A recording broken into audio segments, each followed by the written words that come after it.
కేజీబీవీల ఏర్పాటులో రాష్ట్రానికే మోడల్గా పల్నాడు ఎంపీ లావు శ్రీకృష్ణదేవరాయలు.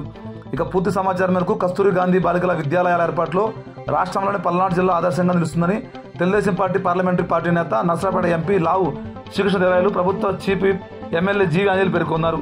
పల్నాడులో 24 వరకు కేజీబీలు ఉండటం ఒక రికార్డు అన్నారు.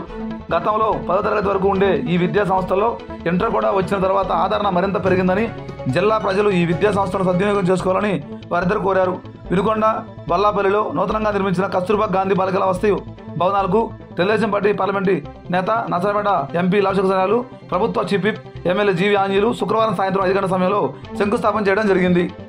ఆర్థిక పరిస్థితి కొద్దిగా మరి అప్పుల పాలై ఉంది రాష్ట్రం, కాబట్టి మనం అర్థం చేసుకోవాలని చెప్పి మీరు కూడా అంతే వెళ్తా ఉన్నారు. వీటన్నిటితో పాటుగా ధాన్యం కొనే దగ్గర కానీ వీటి దగ్గర కూడా ఎక్కడ కూడా వెనుకడుగు వేయకుండా అన్ని కొంటనే ఉన్నాం.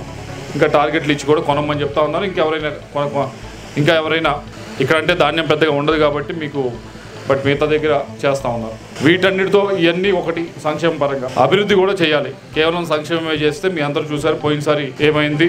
19 నుంచి 24 దాకా దానిపైన దృష్టి పెట్టినా ప్రజలు హర్షించడం అనేది ఉదాహరణ మనందరికీ కనిపిస్తుంది. ఎందుకు అంటే సంక్షేమం అవసరమే, దాంతో పాటుగా వాళ్ళ పిల్లల భవిష్యత్తు కూడా బాగుపడాలని చెప్పి అందరూ కోరుకునేవాళ్ళు. ఎందుకంటే ఈరోజు చదివిస్తూ ఉన్నారు, అందరూ కూడా బాగా స్థిరపడాలి. మా అమ్మాయి కానీ మా అబ్బాయి కానీ మంచి ఉద్యోగం సంపాదించాలి, ఉద్యోగం సంపాదించి బాగా పైకి వెళ్ళాలి. వాళ్ళు స్థిరపడితే మాకు కూడా కొద్దిగా వెసులుబాటు ఉంటుందని ప్రతి కుటుంబం కూడా కోరుకుంటా ఉంది.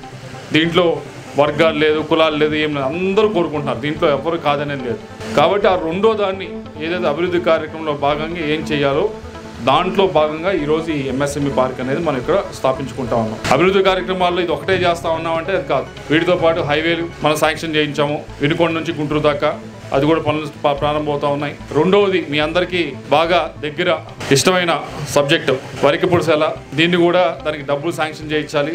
శాంక్షన్ చేయించడానికి ఎలా చేయించాలి, దానికి మొన్న ముఖ్యమంత్రి గారికి ఒక ఐడియా ఇవ్వడం జరిగింది. సార్ తెలుసు నాకు ఆర్థిక పరిస్థితి ఇలా ఉందని, కానీ మనం ఈ విధంగా చేస్తే వెళ్ళొచ్చు, మనం ఈ ప్రాజెక్టుని చేసుకుని ముందుకు వెళ్ళొచ్చు. నేను అడిగాను ఆయన, సార్ ఈ ప్రాజెక్టు నాకు చాలా ఇంపార్టెంట్ అండి, నేను మా నియోజకవర్గంలో చెప్పాను, నేను మళ్ళీ అక్కడికి వెళ్ళాలి అంటే వారు మొట్టమొదటిగా అడిగే ప్రశ్న ఇదే. కాబట్టి ఇది ముందుకు వెళ్ళకపోతే నేను అక్కడికి వెళ్ళడం చాలా ఇబ్బందికరంగా ఉంటుందని నేను చెప్పడం జరిగింది. చెప్తే దీన్ని ఎలా చేయాలి అంటే ఆర్థిక పరంగా ఇలా ఉంది రాష్ట్రం, దానికి మీ వైపు నుంచి కేవలం అడగటం కాదు, ఇది కావాలని, దాంతో పాటుగా మీ వైపు నుంచి ఒక ఐడియాతో కూడా రండి అని కోరడం జరిగింది. మనం ఐడియా కూడా ఒకటి తీసుకొని వెళ్ళి ఇచ్చాం. ఇది ఈ విధంగా మనం చేస్తే అవుతుంది అని.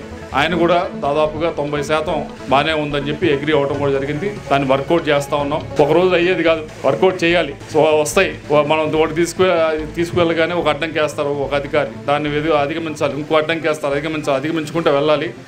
ఒక ముఖ్యమంత్రి గారిని దాదాపుగా ఒక దారి అయితే చూపించగలిగాం, అధిరోగిస్తామని నేను అనుకుంటున్నా. దాన్ని మనం ఏదైతే ఉందో దాన్ని కొన్ని నెలల్లోనే మనం ముందుకు తీసుకెళ్తామని నేను గట్టిగా భావిస్తా ఉన్నాను. ఇది